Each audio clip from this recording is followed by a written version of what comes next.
नमस्कार दर्शकों, मैं पंडित हितेश शास्त्री आप सभी दर्शकों का आपकी अपने इस YouTube चैनल पर स्वागत करता हूं। आज हम बात करेंगे गुरु पुष्यामृत योग के बारे में। गुरु पुष्यामृत योग हर वर्ष दीपावली के कुछ दिन पहले पड़ता है। दीपावली के दिन स्वाति नक्षत्र में सूर्य और चंद्रमा रहते हैं और स्वाति नक्षत्र के कुछ नक्षत्र पहले पुष्य नक्षत्र पड़ता है और वे गुरुवार के दिन पड़ता है। उस योग को गुरु पुष्यामृत योग कहते हैं। 27 नक्षत्र हमारे ज्योतिष शास्त्र में बताए गए हैं। उन 27 नक्षत्रों में पुष्य नक्षत्र का बड़ा भारी महत्व है।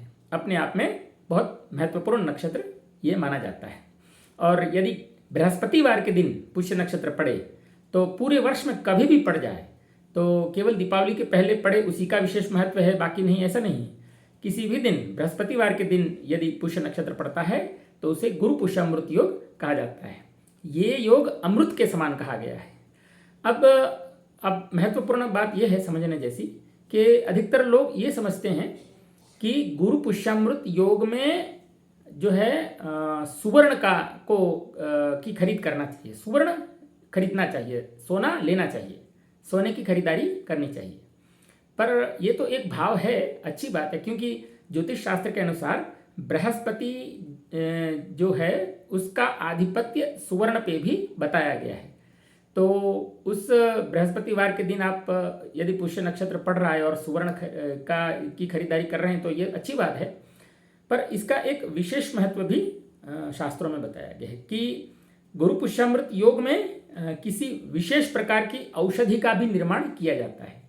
और गुरु पुष्यामृत योग में किसी विशेष प्रकार के यंत्रों को भी बनाया जाता है। जो मशीन वगैरह में उपयोग में लिए जाते हैं वे यंत्र नहीं, जो ज्योतिष शास्त्र के अंतर्गत जो यंत्र आते हैं। हमारे शास्त्रों में जिन अंकों द्वारा अथवा विशिष्ट प्रकार की आकृतियों द्वारा जिन यंत्रों की बात कही है उसके विषय में बात हो रही है। तो किसी विशेष प्रकार के यंत्र भी उस दिन बनाए जाते हैं। तो और बृहस्पतिवार के दिन गुरु पुष्य नक्षत्र का पड़ना एक विशेष योग भी दर्शाता है। वे विशेष योग ये है कि पुष्य नक्षत्र जो है उसका स्वामी, पुष्य नक्षत्र का अधिपति शनि है। शनि महाराज पुष्य नक्षत्र के स्वामी हैं और बृहस्पतिवार है उस दिन। अब शनि महाराज जो हैं वो बहुत ही वृद्ध ग्रह हैं और न्याय के देवता हैं, और बृहस्पति महाराज जो हैं वे ज्ञान के देवता हैं और वे भी बड़े माने जाते हैं। हालांकि उन्हें वृद्ध नहीं कहा गया पर वे बड़े हैं। तो और एक विशेष बात आपको और बताना चाहूँगा कि जो नवग्रहों के रत्न होते हैं उसमें बृहस्पति महाराज का जो रत्न होता है उसे पुखराज रत्न कहते हैं, और शनि महाराज का जो रत्न होता है उसे नीलम रत्न कहते हैं। अब हमने बहुत सारे विद्वानों के मुख से ऐसा सुना है कि बृहस्पति महाराज का रत्न पुखराज और शनि महाराज का रत्न नीलम, ये दोनों ही रत्न एक ही खदान में से मिलते हैं। उनकी जो माइंस होती है, उसकी खान जो होती है वो एक ही होती है। जब तक उस खदान में से पीले रंग के पत्थर निकलते हैं तब तक वे बृहस्पति महाराज के पत्थर माने जाएंगे, यानी कि पुखराज। और जब उन पत्थरों में नीला रंग आने लग जाता है, ब्लू के जैसी शाइन उनमें आने लगती है, तब वे रत्न हो जाते हैं शनि महाराज के। तो एक विशेष बात यह है कि शनि महाराज का हो गया पुष्य नक्षत्र और बृहस्पति उस दिन हो गया वार। तो गुरु पुष्य नक्षत्र के दिन शनि महाराज और बृहस्पति महाराज का भी अपने आप में बहुत घनिष्ठ संयोग बैठता है। और शनि महाराज देते हैं बौद्धिक परिपक्वता और बृहस्पति महाराज देते हैं ज्ञान। तो ये दोनों ही चीज़ें मानव जीवन में सफलता पाने के लिए बहुत महत्वपूर्ण हैं। और दूसरी बात हो गई खरीदारी की बात। तो आप भले ही सोने की खरीदारी करें, पर मैंने कई संतों के मुख से ऐसा सुना है कि गृहस्थों को गुरु पुष्यामृत योग के दिन सोना न लेकर के चांदी की खरीदारी करनी चाहिए।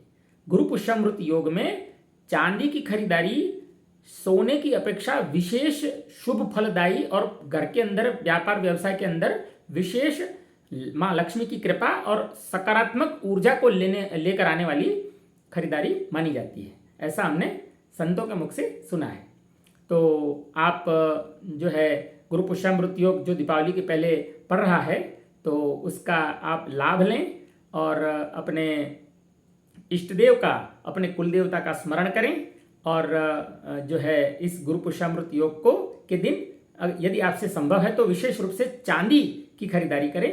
और एक छोटा सा उपाय भी आपको मैं बता देता हूँ गुरु पुष्यामृत योग के अंतर्गत कि गुरु पुष्यामृत योग में जब के दिन जब विजय मुहूर्त हो, लगभग दोपहर को 12:30 पौने के आसपास सामान्य रूप से विजय मुहूर्त पड़ता है।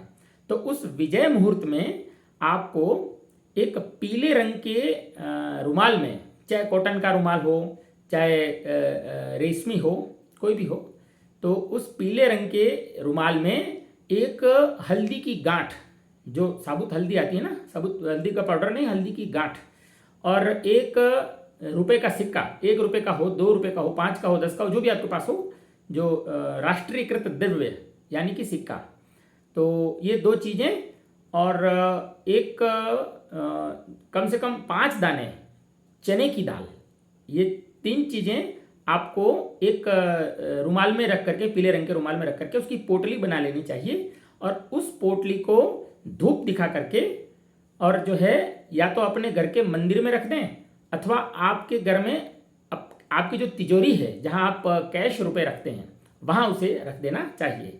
तो इससे भी घर में बरकत आती है और जो है बृहस्पति महाराज की विशेष कृपा प्राप्त होती है।